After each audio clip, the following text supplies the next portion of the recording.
Hello，大家好啊！我早2日買咗一包急凍嘅青衣魚柳，質量都非常之唔錯㗎。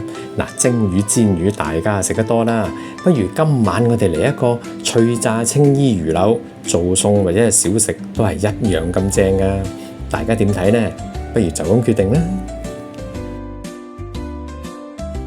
喺我分享之前，請大家免費訂閱我休閒小生嘅頻道，仲有撳埋個鐘仔，當有新片上架嘅時候，就會即時通知大家㗎喇。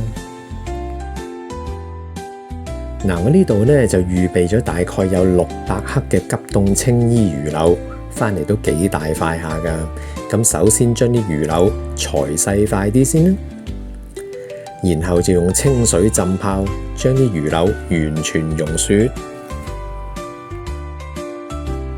完全溶雪之後呢，就將啲魚柳沖洗佢3-4次呢，將表面上殘留嘅污糟嘢徹底清除。嗱，咁瀝乾水之後就可以備用㗎喇。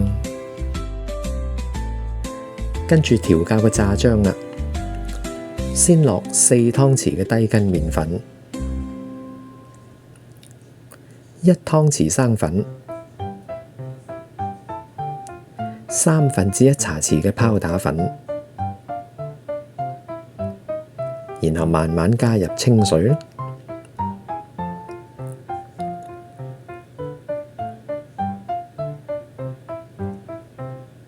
當個炸漿嘅稀結程度類似咁上下呢，就差唔多噶啦。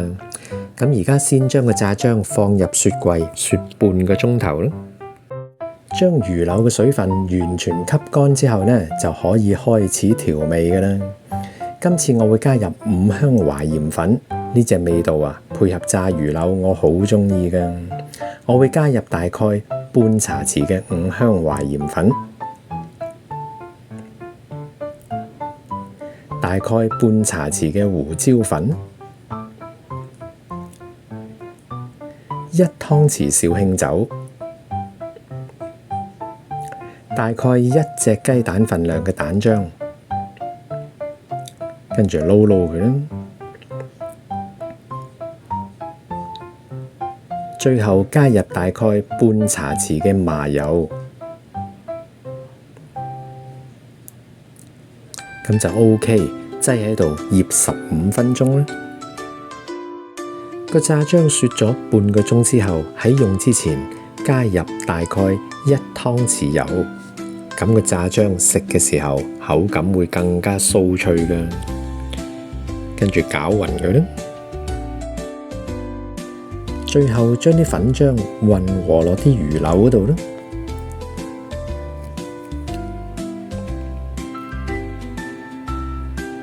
跟住撈勻佢啦。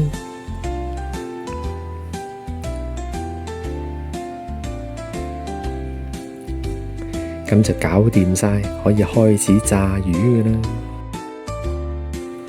開大火，燒熱隻鑊，用木筷子去測試油嘅溫度。當木筷子釋出大量氣泡嘅時候，油溫就 OK 㗎啦。加入魚柳，加入第一嚿之後，相隔大概2至3秒先好加入第二嚿。如果唔係，啲魚柳就會黐埋晒一齊㗎啦。而家油溫已經 OK，可以將火力調去中火。我哋要不斷留意住油嘅溫度同埋形態。當油溫下降，氣泡開始減少嘅時候呢，就要將個火力提返高㗎啦。如果大家仍然係覺得好抽象嘅話呢，可以參考我視頻裏邊油嘅形態。當你嗰鑊油嘅形態同我呢度差唔多嘅時候呢，就 OK 㗎啦。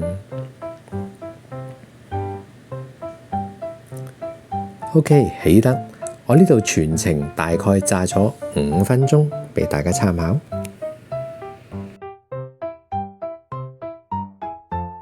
最後我哋要將魚柳翻炸，目的係要將多餘嘅油分逼翻晒出嚟，咁食嘅時候魚柳就會更加乾身同埋酥脆啦。大概翻炸30秒就 OK 㗎啦。記住要完全撈起晒先至好熄火啊！